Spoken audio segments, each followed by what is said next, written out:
Good morning friends. GST platform के YouTube channel में आप सभी का स्वागत है। जी हाँ फ्रेंड्स, जीएसटी के अंदर जीएसटी से पहले वाले डिमांड ऑर्डर्स की रिकवरी जो है वो अब डिपार्टमेंट कर रहा है। बहुत सारे लोगों की रिकवरी जो है स्टेट वैट यानी कि वैट एक्ट के अंदर कोई डिमांड आपका पेंडिंग था, सर्विस टैक्स का कोई डिमांड पेंडिंग था, एक्साइज का कोई डिमांड पेंडिंग था, उसकी रिकवरी कर ली जा रही है आपके सीजीएसटी और एसजीएसटी से। क्या ऐसा किया जा सकता है?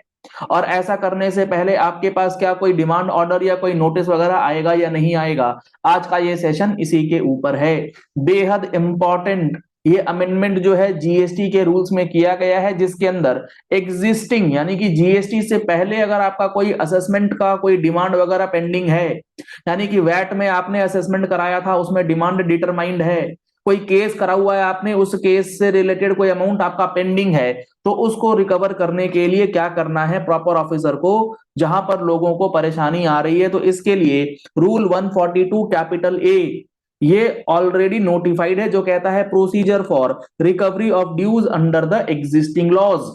एग्जिस्टिंग लॉज का मतलब आपका हो गया वैट लॉज, सर्विस टैक्स का लॉज, एक्साइज के अंदर आपका कोई भी डिमांड वगैरह है। इसके लिए करना क्या है, मान लीजिए आपके पास वैट का डिमांड आ रखा है, तो अब इस वैट डिमांड की रिकवरी के लिए रूल 142 ए की मदद ली जा सकती है, क्योंकि वैट में तो अब प्रोविजंस इफेक्टिव है नहीं।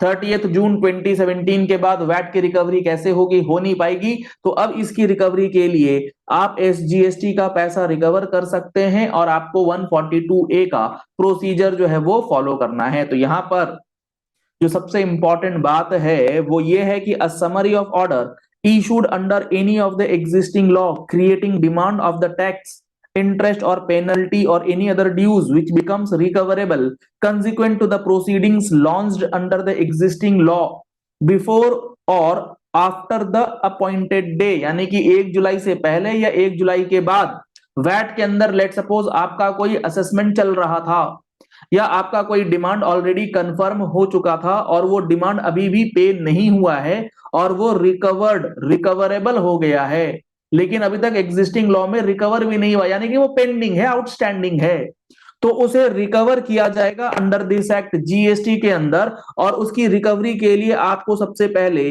फॉर्म डीआरसी 07A दिया जाएगा। जी हाँ फ्रेंड्स, जीएसटी का जो डिमांड ऑर्डर आता है वो आता है डीआरसी 07 में, जिसके अंदर जीएसटी के टैक्सेस की डिटर्मिनेशन करी जाती है। लेकिन जीएसटी के अलावा वैट, सर्विस टैक्स का कोई डिटरमाइंड अमाउंट है तो उसकी समरी आपको दी जाएगी डीआरसी 07A में। और ये डीआरसी 07A आपके पोर्टल पर इलेक्ट्रॉनिकली अपलोड कर दिया जाएगा और इलेक्ट्रॉनिकली जैसे ही ये अपलोड होगा आपकी इलेक्ट्रॉनिक लाइबिलिटी रजिस्टर का जो आपका पार्ट 2 है, जिसमें other than return related liability आती है, उसमें आपके वैट या सर्विस टैक्स के अमाउंट को पोस्ट कर दिया जाएगा। आपकी लाइबिलिटी जो है वो रेज कर दी जाएगी।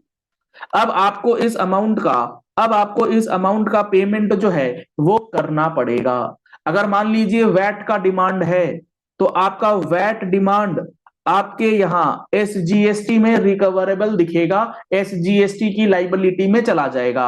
अब आप इसका पेमेंट एसजीएसटी के अंदर करेंगे। अगर आपका सर्विस टैक्स, एक्साइज का कोई अमाउंट पेंडिंग था तो वो आपके सीजीएसटी में चला जाएगा और उसका पेमेंट आप सीजीएसटी से करेंगे। तो ये बातें आपको ध्यान में होनी चाहिए, पता होनी चाहिए। अब मान लीजिए आपके अगेंस्ट डीआरसी 07A आ गया, आपके जीएसटी की लाइबिलिटी लेजर में अमाउंट पोस्ट कर दिया गया और उसके बाद वैट में आपने पेमेंट कर दिया या वैट के अंदर ही रिकवरी हो गई या सेटल हो गया मामला, तो क्या होगा? इस डीआरसी 07A को नलिफाई कैसे किया जाएगा? तो इसके लिए रूल 142A सब रूल 2 कहता है where the demand of an order uploaded in DRC 7A under sub rule 1 of 142A is rectified. आपने रेक्टिफिकेशन डाला, रेक्टिफाई हो गया, मॉडिफाई हो गया, क्वैश हो गया in any proceedings or the recovery is made under the existing law, a summary thereof shall be uploaded in DRC 8A। यानी कि अगर आपका जो DRC 7A इशू हुआ था इस DRC 7A से लाइबिलिटी क्रिएट करी गई थी, उसके बाद आपकी लाइबिलिटी सेटल हो गई है, पेमेंट हो गई है, या अपील ने डिस्पोज कर दिया है। तो अब इस लाइबिलिटी को खत्म करना है, इसके लिए पास किया जाएगा रेक्टिफाइड ऑर्डर DRC 8A में। DRC 8 rectification of GST orders होता है, तो DRC 8A rectification of orders under existing law, जिसके लिए DRC 7A आया है, वो किया जाता है। तो ये बेहद इंपॉर्टेंट रूल है जो कि लोगों को परेशान कर रहा है कि ऐसा क्या है, किस तरीके से ये रिकवरी कर रहे हैं, कर सकते हैं, नहीं कर सकते हैं, कहां लिखी है ये बात लिखी है रूल 142 कैपिटल ए में। तो अगर आपके पास भी ऐसा कोई मामला है तो आप रूल 142A को चेक कीजिए, और इसके अंदर जो फॉर्म्स दिए गए हैं इस फॉर्म्स के अकॉर्डिंग ही रिकवरी हो सकती है। इसके अलावा और कोई मैकेनिज्म एग्जिस्टिंग लॉ के डिमांड और अमाउंट की रिकवरी का कोई ऑप्शन नहीं है। चलिए इस वीडियो को यही एंड करते हैं। आशा करते हैं आपको ये पॉइंट्स बहुत अच्छी तरीके से समझ में आ गए होंगे। इस वीडियो को ज्यादा से ज्यादा लोगों तक शेयर कीजिएगा, ताकि बहुत सारे लोग जो कंफ्यूज्ड हैं कि ऐसा अचानक से क्या हुआ कि हमारे SGST से पैसा उड़ जा रहा है, CGST से पैसा खत्म हो जा रहा है, क्योंकि वहां सर्विस टैक्स और वैट की रिकवरी जो है वो करी जा रही है। तो इस वीडियो को लोगों तक पहुंचाना आपकी जिम्मेदारी है। और GST के अंदर इसी तरीके से डिटेल्ड डिस्कशन अगर आप समझना चाहते हैं, एक एक provision from basic level to advance level, तो आप हमारे GST फुल कोर्स को ज्वाइन कर सकते हैं, जिसके अंदर आपको एक एक सेक्शन बेसिक लेवल से लेकर के एडवांस लेवल तक एक एक सेक्शन, एक एक रूल डिटेल्ड में विद कंप्लीट एनालिसिस प्रोवाइड की जा रही है। आप हमारे कोर्स को ज्वाइन करते हैं तो इसके अंदर आपको मिलेगा 180 आवर्स का पूरा कॉम्प्रिहेंसिव और एक्सटेंसिव ट्रेनिंग सेशंस, क्लासेस, जो लगभग 2.5 से 3 घंटे की होती है एक एक क्लासेस।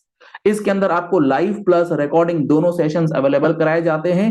1 ईयर वैलिडिटी आपको मिलेगी इस पूरे कोर्स के लिए। अगर आप ये कोर्स ज्वाइन करना चाहते हैं तो आप हमारा mobile application GST platform download कर सकते हैं। लिंक आपको वीडियो डिस्क्रिप्शन बॉक्स में दिया गया है। मोबाइल ऐप आपके प्ले स्टोर पर अवेलेबल है, आप वहां पर GST प्लेटफॉर्म सर्च करेंगे, आपको इंफॉर्मेशन मिल जाएगी। आप हमारे कॉन्टैक्ट नंबर्स जो स्क्रीन पर दिए गए हैं, इन नंबर्स पे कॉल करके, व्हाट्सएप करके भी डिटेल्स जो है वो ले सकते हैं। आप यहाँ पर देख पा रहे हैं मैंने कवरेज जो हमारा GST के फुल कोर्स का है, GST के सारे प्रोविजंस यहाँ पर कवर्ड है along with rules and IGST के प्रोविजंस।